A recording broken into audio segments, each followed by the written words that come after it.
Senhor, povo de Deus, pastor Zé Carvalho, passando aqui trazer uma palavra do coração de Deus para a sua vida. Meu texto hoje é o primeiro livro dos Reis, capítulo 19, versículo 15 a seguir, diz assim: E o Senhor lhe disse: volta pelo caminho para o deserto de Damasco e vem, e unja Azael, rei sobre a Síria. Também ungirá Jeú, filho de Nissim, ungirá rei de Israel. E também Eliseu, filho de Safate, Abel-Meroá, ungirá profeta em seu lugar. E há de ser que o que escapar da espada de Azael, matá-lo-á Jeú, e o que escapar da espada de Jeú, matá-lo-á Eliseu. Também eu fiz ficar em Israel 7.000, todos os joelhos que não se dobraram a Baal, e toda a boca que não o beijou. Louvado seja Deus. Meus irmãos, quero falar um pouquinho aqui sobre a vida de Elias, e principalmente no principal capítulo da sua história, no final da sua história. E talvez meu tema fosse saindo da caverna e cumprindo o seu chamado. Eu percebo na vida de Elias que um homem quase que consumido pelas lutas que se abateu, na verdade, depois de ter vencido os profetas de Baal, depois de ter visto a mão de Deus trazendo uma grande chuva e recebido o recado de Jezabel, Elias, ele se desanimou e quis parar. Ele entrou em um período de fé negativa, e isso foi a fé emocional, emotiva. Talvez tenha sido um dos principais erros de Elias. E muitos de nós também, depois de grandes lutas, nós tendemos a ter aquela... É como se aquele período de bola murcha, aquele momento de desânimo, aquele momento em que parece que o inferno inteiro decreta nossa falência e os nossos ânimos vão lá para baixo. E um homem desanimado, irmão, ele solta suas armas. Pode ser o guerreiro mais valente, ele solta suas armas e deixa de lutar. Parece que essa é a situação de Elias, e muitos de nós também enfrentamos momentos tão difíceis. Por exemplo, se você queima um palito de fósforo, ele vai, acende ele vai queimando até que ele tende a apagar. Mas às vezes antes de consumir todo, ele quer apagar, e aí você precisa dar aquela sopradinha para ele poder continuar queimando até o final. Então parece ser essa a mesma situação de Elias. Afinal, disse o profeta Tiago que ele era homem sujeito às mesmas paixões que nós, ou seja, era homem de carne e osso, tinha suas fraquezas, suas limitações. E aí eu quero perceber com você como Deus lida com essas situações. Não vou falar aqui especificamente sobre o momento em que ele passou, mas quero falar aqui sobre como Deus o encorajou. Só para nós entendermos o contexto, meus irmãos, Elias foi chamado em um período em que o rei Acabe dominava Israel, e ele estava, na verdade, foi levantado como um profeta de Deus para desafiar o império de Baal. Baal, na verdade, havia tomado de conta do território de Israel de uma maneira tal que os profetas de Deus se tornaram vendidos e lubrificados pelas lábias de Jezabel, que implantou o culto a Baal, e eles estavam adorando o Deus Baal por um longo período e desacreditando no Deus de Israel. O coração do povo estava dividido, acreditando que Baal, que era o Deus da fertilidade, era o verdadeiro Deus. Portanto, Deus levantou o profeta nesse momento. Ele aparece no palácio e decreta uma seca extensa, que por 3 anos e meio não choveu. Como você sabe, Deus o escondeu lá na beira do ribeiro de Querite. Depois o mandou para a casa da viúva de Sarepta, e então ele volta ao palácio e lança um desafio ao rei para o Monte Carmelo, onde Deus ali faria aquela grande proeza de levar o povo a uma convicção: quem é o verdadeiro Deus? O desafio era: quem responder com fogo será o verdadeiro Deus. A gente sabe toda a história. Deus respondeu com fogo. Elias matou os profetas de Baal, mas aí veio um recado, Depois daquela vitória, Elias estava no auge do seu ministério ali, parecia ser o ponto máximo, o ápice da unção de Deus sobre a vida dele, E até que teve aquele momento em que ele orou e a chuva desceu, e ele correu na frente do carro do rei, 27 quilômetros de carreira veloz, fechada na frente dos carros e cavalos do rei. Então preste atenção mas ele continuava ainda sendo homem. Oh meu Deus, às vezes a gente pensa, né, chegou um ápice assim, eu já estou quase super Deus, super crente, Deus está se movendo por mim, de mim. Não, nada disso. Quando chega no final de tudo, a gente percebe que somos homens de barro, do mesmo jeito, não é? A unção de Deus está sobre nós, mas de fato nós temos nossos pontos fracos, nós temos limitações, e por isso precisamos continuar dependendo exclusivamente de Deus. Então, meus irmãos, logo percebemos aqui que Elias, depois de receber o recado de Jezabel, ele tenta fugir, esconder-se. O desânimo passou a dominá-lo de tal maneira que ele pediu a morte. Diz a Bíblia que ele, naquele deserto, ele encontra um pé de zimbro, e ali ele, cansado, na sombra daquele pé de zimbro, ele ora a Deus: já basta, já não preciso mais viver, me tira logo, os profetas todos morreram e agora só sobrou eu. Na verdade, ele estava com uma visão totalmente negativa, e esse foi um dos grandes problemas dele, foi ter a sua fé ali emotiva naquele momento. Mas Deus, que é bom, maravilhoso, poderoso, que conhece cada um de nós, ele até permite que Elias vá para o monte, que Elias fuja, mas ele não abandona Elias. Primeiro ele manda um anjo para lhe alimentar, e ali o anjo, diz a Bíblia que era o anjo do Senhor. Aqui entra a polêmica se era um anjo comum ou era o Senhor Jesus, mas tudo bem, não é essa aqui a minha tônica ou a minha aplicação. O que eu quero perceber com você é que mesmo quando você está desanimado, o teu Deus não te abandona. Ele está ali do teu lado, ele manda alguém te servir, e ele sabe o que você precisa, né? Elias estava com fome, ele estava cansado, e o sono é um reparador, né? A sombra também, mas aí precisava de alimento, e ele disse: levanta, come, porque grande é o teu caminho. Então ele, mais uma vez, comeu, dormiu, e o anjo mais uma vez o acordou, deu outro sanduíche. Ele andou aí quase 400 quilômetros com a comida daquele anjo, com aquele sanduíche mandado por Deus. Agora perceba claramente que ele vai na direção do Monte Horebe. Esse Monte Horebe é um monte interessante, porque na Bíblia ele aparece algumas vezes. Horebe também é o mesmo Monte Sinai onde Deus apareceu para Moisés. Horebe também é chamado de Jebel Musá pelos muçulmanos, né? Ele chama de Monte de Moisés. Os árabes também consideram um local sagrado, né? Que fica ali na península do Sinai. Esse monte, ele é considerado por 3 religiões como sagrado: cristianismo, judaísmo e islamismo. E é um pico de granito que fica a 2.288 metros de altura, né? Onde Deus apareceu também a Moisés na sarça, e também Deus apareceu lhe dando ali as tábuas da lei. E foi esse lugar de encontro entre Deus e Elias. Então é interessante perceber por que, né, ele foge para aquele monte, porque ele está com medo de Jezabel, ele quer se isolar ao máximo. Ele não quer ter contato com ninguém, ele quer desaparecer, ele não quer que ninguém saiba onde ele está, mas Deus conhece o endereço dele. Ou seja, mesmo quando nós queremos nos isolar, porque temos os momentos da nossa vida, nossa caminhada, que parece que estamos fracos, desanimados e decepcionados e sentindo-nos injustiçados, que nós não queremos nos isolar. Neste momento Deus está conosco, Deus não nos abandona.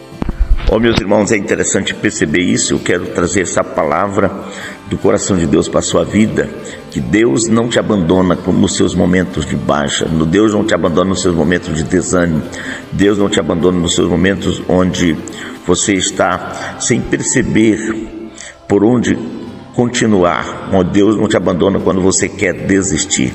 A Bíblia mostra que lá no Horebe, que é chamado Monte de Deus, Deus apareceu para Moisés depois de 40 anos e fez ele voltar para o Egito. Volta, teu lugar é lá. Lá tu vai cumprir a tua missão. Tu vai tirar o povo, o meu povo, das garras da opressão de Faraó. Deus apareceu também aos discípulos. Jesus apareceu aos discípulos no caminho de Emaús, quando eles estavam desanimados, eles estavam para baixo, querendo voltar, mas Jesus não abandonou os desanimados, os frustrados, porque as frustrações elas vêm às vezes de expectativas erradas, nossas frustrações, nós criamos expectativas. Talvez Moisés tenha criado a expectativa de que, como príncipe no palácio, ele teria uma facilidade de libertar o povo, e seu povo logo ia aplaudi-lo e iam ter mais ou menos uma atração por ele, mas quando ele menos espera, ele já tinha cometido um crime, matado um homem, e o seu povo agora está contra ele. Perceba-se que são os entraves do caminho. Entre o ideal e o real existe uma grande distância. Talvez ele tenha pensado, não, depois que eu destruir os profetas de Baal, todo mundo vai me admirar nesse país, todo mundo vai me amar e ninguém vai me perseguir mais, eu vou deixar de ser um fugitivo. Mas depois que os profetas de Baal morrem, então agora ele recebe uma ordem de prisão e uma ameaça de morte pela rainha. Ele se torna um fugitivo da polícia e agora ele quer se isolar, se esconder, mas Deus está ao seu lado. É como se Deus dissesse: olha, não vai terminar o último capítulo da sua história assim. Eu quero olhar com você, meus irmãos, aqui essa conversa de Elias com Deus, para a gente perceber o que Deus de fato faz quando nós estamos desanimados. Perceba que no Monte Carmelo é um monte de encontro, é um lugar de encontro. Foi ali onde Deus também apareceu a Moisés e lhes deu a sua lei, ou seja, Deus revelou a sua vontade. Deus sabe que sempre que nós não estamos no Carmelo, nós vamos tentar ir para a caverna. É nesse momento em que nossos dias viram noite, que caverna vira abrigo. Quando nós estamos desanimados, nós tentamos entrar na caverna, porque nós somos feitos de barro, mesmo material de Elias. Mas esse mesmo Deus que cuidou de Elias, ele continua cuidando de nós. E aí eu quero perceber com você como Deus fala com Elias. Ele diz assim: o que fazes aqui, Elias? Quando Elias chega no monte, ele entra na caverna. E é interessante porque quando Deus diz assim, o que fazes aqui, significa que Deus estava ali. E é interessante que Deus diz para ele: sai da caverna, o teu lugar é no monte aqui, não é na caverna. Sai da caverna, porque Deus queria dar uma lição de percepção. E é interessante que veio um grande terremoto, mas Deus não estava no terremoto. Veio um vento estrondoso, mas Deus não estava no vento. Mas veio uma voz mansa e suave, e Deus estava na voz mansa e suave. E eu quero falar para você, meu querido irmão, que Deus não quer falar com você dentro da caverna. Você terá que sair da caverna. Essa caverna, ela pode representar o teu útero, o teu recomeço. É como se você dissesse: sou eu não quero continuar.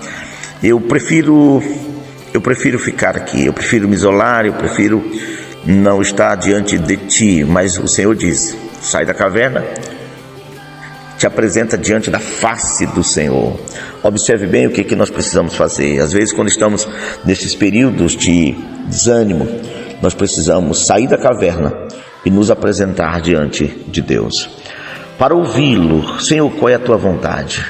Porque quando nós estamos naqueles momentos de desânimo, de quase que depressão, estamos na antessala da depressão, geralmente nós estamos olhando só o nosso mundo, a nossa maneira de ver, a nossa maneira de perceber, e aquilo tudo é projetado de forma negativa, de forma totalmente desanimadora, desencorajadora. Geralmente nós estamos nesse momento de nostalgia, de negativismo, atitudes negativas.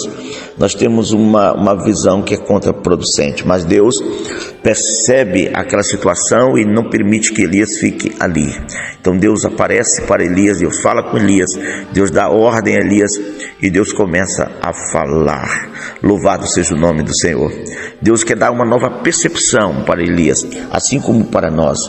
E eu quero perceber com você algo interessante, que essa conversa de Deus com Elias, Deus não censura Elias pelo seu desânimo, nem por sua atitude nostálgica e negativa, mas Deus contrapõe sua solidão, mostrando-lhe sua história.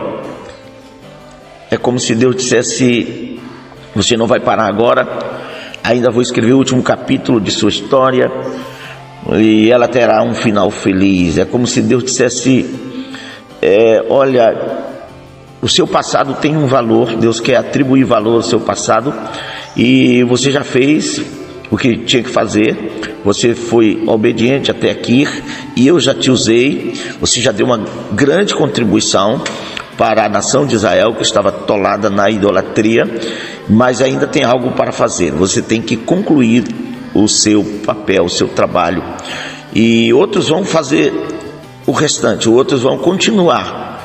Aquilo que você fez foi valioso, né? Porque parece que Elias percebia que nada tinha valido a pena, apesar de toda a sua postura, todo o seu currículo como profeta de Deus. E às vezes a gente também se encontra assim, vamos ser sinceros, às vezes naquele momento de desânimo: Senhor, eu lutei tanto e parece que não valeu a pena. Mas não é bem assim. Deus está mostrando que nosso passado Ele valoriza, nosso presente Ele controla, nosso futuro Ele projeta. Louvado seja o nome do Senhor. Então, perceba que especialmente Deus lhe mostra um plano futuro. Deus faz com que ele vislumbre a vitória de Jeová e a derrota de Baal, não só no seu tempo, mas em momentos subsequentes à sua partida. Irmãos, perceba ainda que quando o crente está ferido, Deus tem um encontro com ele. Qual é o teu Horebe? Qual é o teu monte? Onde é que Deus vai te encontrar? Exatamente naquele momento em que você quiser desistir, que você estiver desanimado, é nesse momento que Deus virá ao teu encontro. Ele vai falar contigo e você vai fazer a curva e voltar para o centro da vontade de Deus. Louvado seja o nome do Senhor. Querido, agora eu quero orar por você, mas deixando aqui algumas perguntas. Será que nós, depois de tantas lutas, não queremos desistir no final? Será que nós não queremos cumprir aquele ditado popular brasileiro, né? Nadar, nadar e morrer na praia? Isso não é para você, você vai continuar até o fim. A palavra de Deus diz em Filipenses capítulo 1, versículo 6, que o Deus que começou a boa obra em vós há de terminar até o dia de Cristo. O Deus que te tirou do Egito pode te conduzir a Canaã. O Deus que te chamou pode te dar vitória sobre os desafios que sobre você colocou. O Deus que te ungiu, Ele é o Deus que te respalda, é o Deus que te ampara, é o Deus que te protege, é o Deus que te abençoa. Portanto, não desanime, continua, enfrenta a luta e receba novas forças de Deus nesta hora. Eu vou orar por você neste momento para que Deus te dê forças renovadas, visão renovada e missão continuada, em nome de Jesus. Senhor Deus e Pai, muito obrigado pelo privilégio de poder estar na Tua presença e orar pelos Teus filhos que me acompanham aqui. Eu oro para que eles sejam tocados pelo Teu poder. Vem lhes dar, Senhor, visão renovada, forças renovadas e missão continuada. Vem sobre eles derramar a graça do Teu Espírito, mostrar-lhes que ainda tem algo a ser feito e que o desânimo não é o ponto final na sua caminhada. Em nome de Jesus, eu oro para que eles sejam fortalecidos, abençoados, tocados e usados por Ti. Amplia o espaço da nossa tenda, mostra, Senhor, a Tua vontade para nós, coloca pessoas em nosso caminho para que sejam nossos sucessores, pessoas que possam continuar o trabalho, pessoas que possam nos auxiliar nos momentos que precisamos, e assim que tudo seja para a glória e louvor do Teu nome. Se oramos em nome de Jesus. Amém. Deus te abençoe. Um forte abraço, vosso amigo em Cristo Jesus, pastor Zé Ocava.